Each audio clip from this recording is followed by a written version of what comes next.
Okay, I am very happy to participate in this event hosted by our Luoguang Electronics. We should be able to eat crabs earlier. To study some of the complexities of antennas using software-defined radios. So today, we also take this opportunity. Let me report to you some of our recent research work. We will also explore some applications of the SDR system in some proofs of concept for antennas. The title I'm going to talk to you about today is 3 Physical Limits of Passive Antennas. Mainly report to the experts from 5 aspects. The first one is the research background. Then we know that whether it is mobile communication or satellite internet.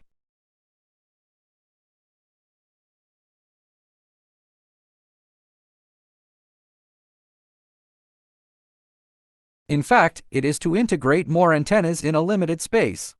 Only in this way can we ensure the quality of our communication speed and network coverage. What about mobile communication? It has its channel characteristics, also because it is often dominated by non-4G channels. This is the Rayleigh channel. So what about antennas? They have very high requirements, including bandwidth efficiency, etc. Then for such a complex system, the concept of an antenna coefficient was proposed.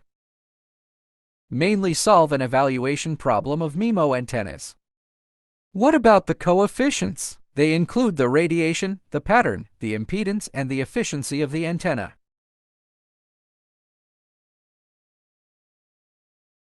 Although many people who make antennas do not like such a coefficient very much.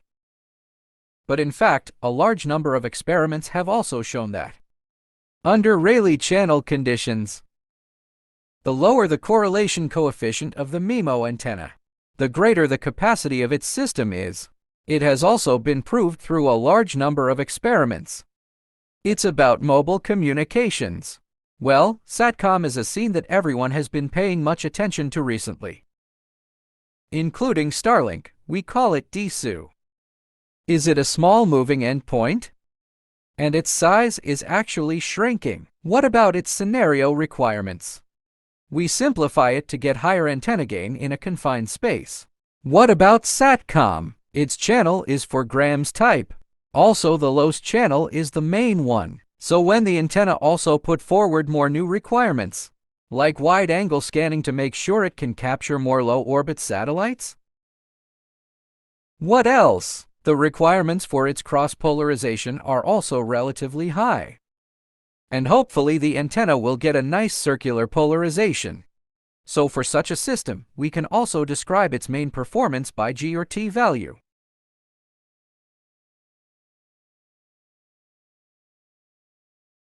This is one of our systems on SATCOM. And the third is satellite navigation. That satellite navigation is a traditional car with an antenna attached to it. So as the satellite orbit environment becomes more and more complex. In fact, the current trend is to improve its ability to resist external disturbances through multiple antennas. What about its requirements? We also summarize it as being able to integrate more antennas in a limited space range.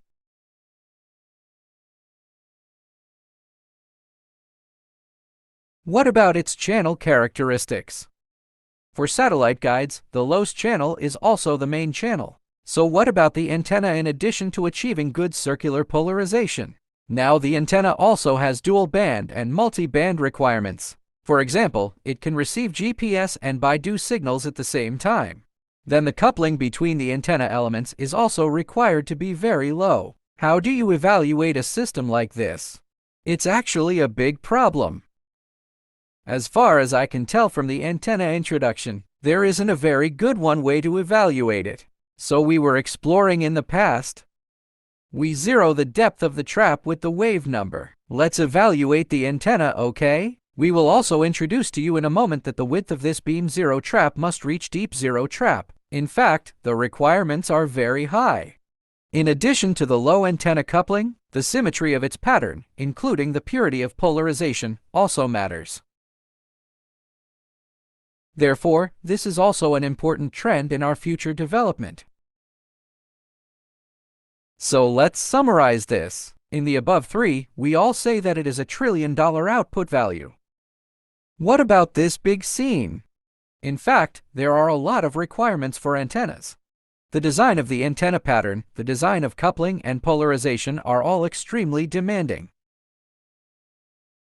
So where do we go? What about the problem with this scene? Even multi-antenna clusters in confined spaces have been explored. So now, let's introduce. It's just some of the problems with the antenna limit in this near-field coupling scenario. Let's take this trunking communication in aerospace as an example. Well, its task is very, very complicated. So what about other than the communication and navigation that you're very familiar with? Of course, it also has some remote ruler, remote control, telemetry, and even such tasks as cluster coordination. What about the frequency band, maybe from the UHF band, that is, from a few hundred megabytes all the way to the Ku and Ka bands? That's a couple dozen gigahertz.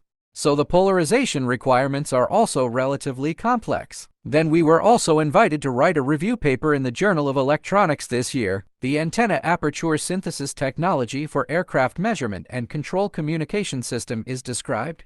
We also developed a technology roadmap. Combine the 12 antennas originally required for each set. In the first stage, reduce it from 12 to this, which is about 7. In the third stage, can we finally hope to reduce it to 4 pairs? It is the future. I hope that 4 sets of comprehensive apertures can solve one of the capabilities of the original 12 antennas and antenna arrays. Of course, the requirements for this antenna are also getting higher and higher, and so does the distance and the density between antennas. What about the past? We've also looked at scenarios for non-high-density integration.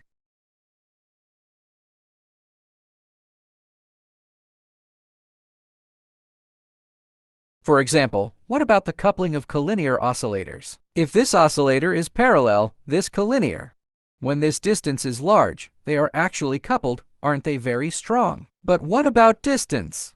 And the coupling is increasing very rapidly. The second is polarization isolation. For example, a left polarized and a right polarized antenna. What about when you combine them? Both the performance of the pattern and the performance of the axis ratio are extremely deteriorated. What about the 2 antennas that end up not having a standard circular polarization? So what about this under near-field conditions? The coupling of the antenna brings a series of these problems. This seriously affects not only the performance of the antenna, it also has a huge impact on the ability to navigate the entire wireless communication system. Traditional methods also face the possibility of polarization failure. What about in this case? In fact, the antenna will also face a series of limit problems. The first one is the Chu limit, also known as the limit of antenna bandwidth. What about the Chu limit? Well, we've studied this very well. How about an antenna with this small power? The bandwidth is always limited. You want to be very efficient. Then you can't achieve very high bandwidth. Is this well known to everyone? What about the second one? This is the Hannan limit. What about the Hannan limit? The problem explained is different from the Chu limit. What about the Hannan limit, which means I have an array? If many antennas are combined to form a large array, the achievable gain of this array is always less than the sum of the gain of the cells. That is to say, if you combine this antenna together, its total energy will decrease. It doesn't form a linear increase of an ability. So this is what we call the Hannan limit. So why is there a Hannan limit? Well, can we use a simple example? For this antenna unit mounted in the middle, so it will inevitably couple with the surrounding units during the radiation process. What about the embedding efficiency of such a unit at this time? And that's 1 minus 1 loss of coupling between it and all the units, and 1 loss of self-matching. So in this case, you can see it. because it overlays its coupling with other units. Its overall efficiency will be reduced from the original, such as 100%, to 30% minus 40%, such a very low efficiency. Is this the Hannan limit? It explains this array gain paradox. And the third one is the Fano limit. This is famous in microwave theory. That is to say, we run it through an impedance matching network. If this impedance matching network is lossless, then its matching bandwidth is always limited. So what about these three limits? It is limited by the performance of our antenna from three different dimensions. One is to make the antennas small. You can't do very efficient or very large broadband. When you put together an array of elements, its efficiency will deteriorate dramatically. Then this deterioration, it is also very difficult for you to solve it through some matching network. So here are some of the problems we've had. Now let's talk about a few special scenarios. What about the first one? It is to face this problem of the immunity limit of Baidu navigation. So the current Baidu navigation is actually very vulnerable to external interference. And we also introduced earlier. Well, normally we have n units to deal with this external interference. If such a matrix has n independent units, then its degrees of freedom are n-1. That is to say, in theory, it can resist multiple external distractions at the same time. What about a 4-array cell? In theory, it can resist 3 external disturbances. And of course, we are also imagining, given this size and number of units, can we break the limit of n-1? Of course, this problem is a very challenging one. So what's the first step? We actually built a coupling model of this circularly polarized antenna. We hope to eliminate this influence of the antenna unit. Then we also propose a set of methods for orthogonal module decomposition. Give it the equivalent of 2 circularly polarized antennas as a 2-port network, because a circular polarization itself can be superimposed with 2 linear polarizations. So for the coupling between the 2 circularly polarized antennas, it essentially turns into a 4th-order network. That is, such a complex matrix of 4 times 4. This is our understanding of the physical mechanism. In this way, we can more fully characterize a coupling mechanism between 2 circularly polarized antennas. So for our antenna, most of the time, it's a decomposition unit. So what about our coupling matrix? We can add a power division phase shift network. It's called a circular polarizer. What about when you add the influence of the circular polarizer? It turns out to be back to the things that we know about, which are measurable port characteristics of networks. So what do we do through this method? The accuracy of the model can also be verified. So what did our research also find? This 4 times 4 coupling matrix is actually 2 circularly polarized antennas, the simplest expression of the coupling pattern. And we haven't been able to come up with anything simpler than that. So what about getting this relevant coupling mechanism? Then we can also decouple it. We also propose a model of decoupling and networks. Let's take a 4-unit system as an example. We're kind of a gluttonous snake. We decouple counterclockwise, and that's where the upper left and lower left corners are decoupled. Then the lower left and lower right corners are decoupled to form this ring network. What if that's the case? It can solve the structural problem of the antenna array. Then we also validated the processing of this system. And as you can see, integrating networks is quite complicated. We have built a coupling model between the antenna elements. So what about this decoupling network? And that can be validated through circuit-level simulation. What about the actual test results? What about our antenna isolation? Even at such a close distance, its isolation can also achieve 35 to 45 decibels. This is a very high particle. We can think of the channel between these 4 antennas as being physically granular. The direction map is also very good. After the optimization is completed, the pattern is perfectly symmetrical. Below, we also verified it. This verification is based on this SDR system. Then we transmit the relevant signal through a horn antenna. Then receive the signals of the four paths of these four antennas through the SDR. What if we're in the digital domain, weighing it to form the notch we need? In the end, we can get, under such a physical channel condition, the measured value of its zero notch. What about a subarray cell like ours?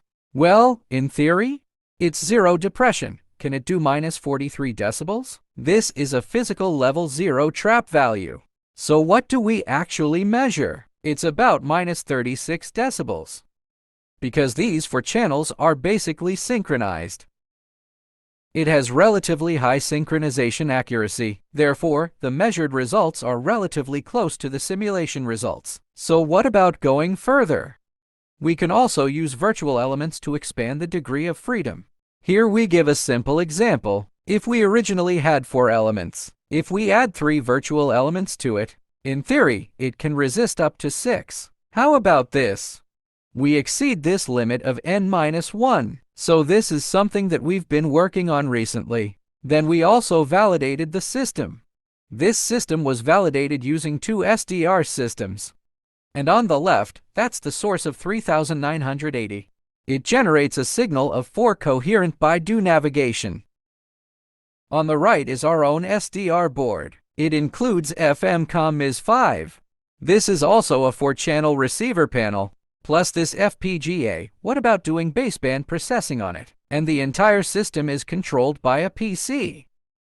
So what about the signal we generate through this 3980?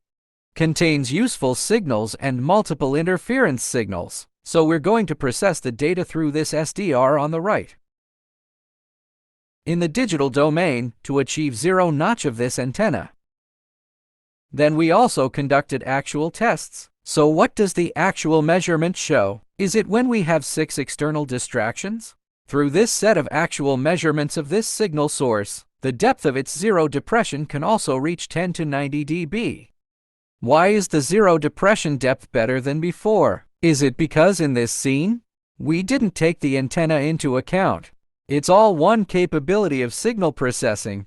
That is to say, between 50 and 90 decibels of this capacity. Is it the upper limit of our receiving channel and FPGA processing?